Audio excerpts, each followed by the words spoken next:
Greetings, my champions. I welcome you to this very show where we are giving you updates of what is happening in the nation. And remember, on this very day, we saw the arrested Senator Timba together with the 78 being taken to court. And unfortunately, Mnangagwa, so fearful, seems like he's not ready to release these people from unlawful custody because of the fear of the demonstrations that are coming. When you look at what is happening exactly, you can tell that Mnangagwa is trying to threaten and to instill fear into the citizens of Zimbabwe so that they do not go ahead with the proposed demonstrations against his misrule and his governance. So we see him continuously playing tricks with the courts and refusing to release the people that have been unlawfully arrested. So their lawyer, Agents Gombo, writes that kindly note that the Jameson Timba and Avondale 77 matter has been further remanded on the to the 24th of July. The matter got in court at 8:30 as opposed to the previously publicized time of 11 a.m. However, our bail appeal in the High Court has been set for tomorrow, Thursday at 9 a.m.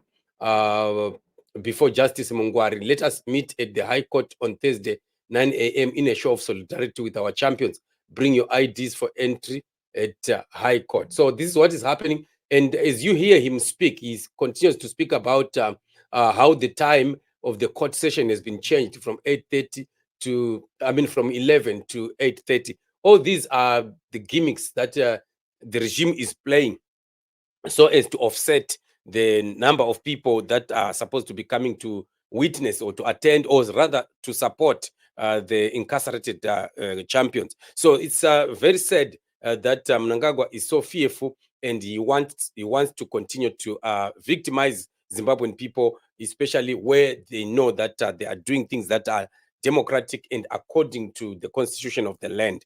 So we will continue to be looking at how Mnangagwa wants to behave when it comes to arresting people that have not committed any crime, while we have many people like Wigno Chivayo and the others that are, in these many dirty deals and dirty scandals that are being exposed day in and day out, and continues to twist the courts. And now we have a partisan, judiciary system that continues to propel the regime. And this, at the end of the day, is what causes our country to become the laughing stock of the world that it is today. It is because of people like EMMERSON Mnangagwa, who don't understand that even visitors to the country, even tourists to the country, business people, investors in a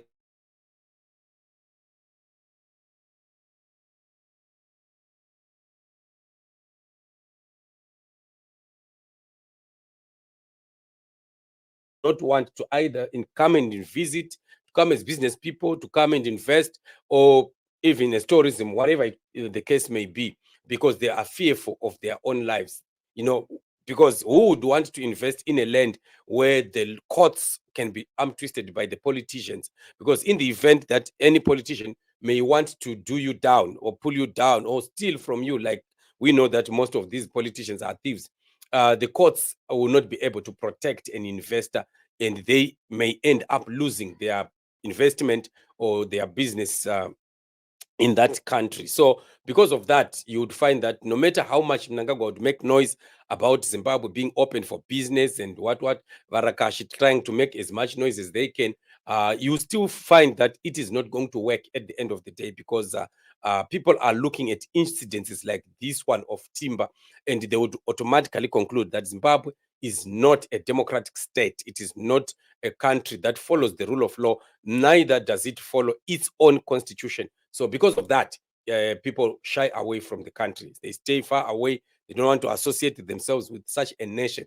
And that is why the life of the very government of Mnangagwa continues to be very difficult, because whatever it is that they plan to do, it is not working. The economy is failing, the currency is failing, business is failing, unemployment is rife, and people are turning all into vendors, and it's just a big war that is happening in the land. So this is the situation on the ground. Timba and the others have been further remanded in custody as Mnangagwa continues to threaten all people that are standing, all dissenting voices against his rule and against the corruption that we are seeing happening in the country.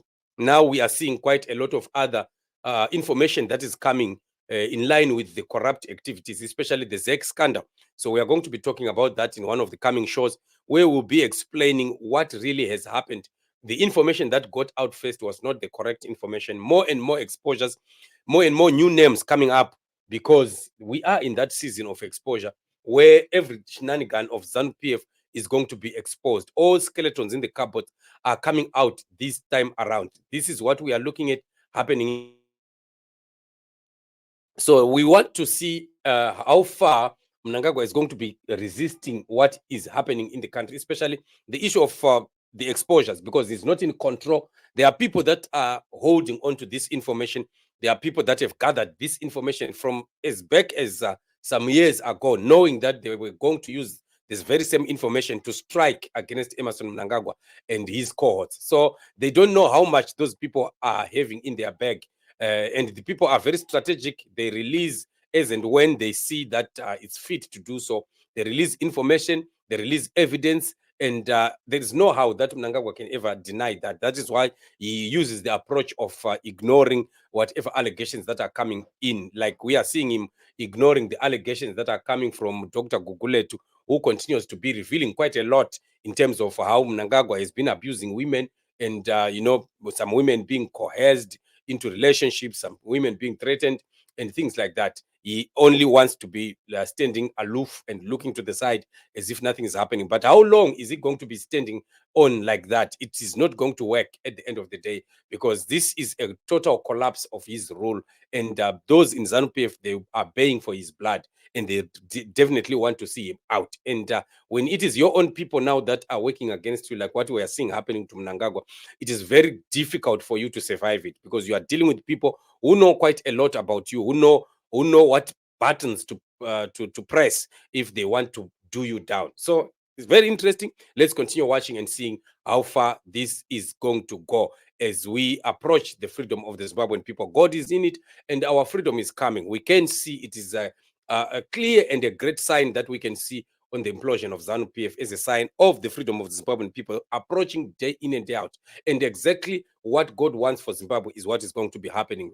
We have to continue as citizens to demand, to push, and to voice out for the freedom of the Zimbabwean people. We want ZANU-PF gone and have a new state, a new country, a new set of politicians that would, normalize our country, because many of the things that are happening in Zimbabwe are not normal. We want a normal country. This is why we are pushing, and we are saying citizens, we are saying intercessors, let's continue standing in the gap, pushing and pushing.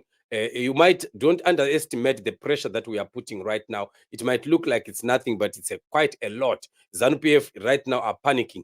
Mnangagwa is shaking in his boots. He knows exactly that things are not well. It's not business as usual. So thank you for joining me on this show. Remember, as always, subscribe, like, and share, and also put a comment, and that we may know what you think about what we are sharing. Very, very important. Thank you so much. Remain blessed, family, till we meet again.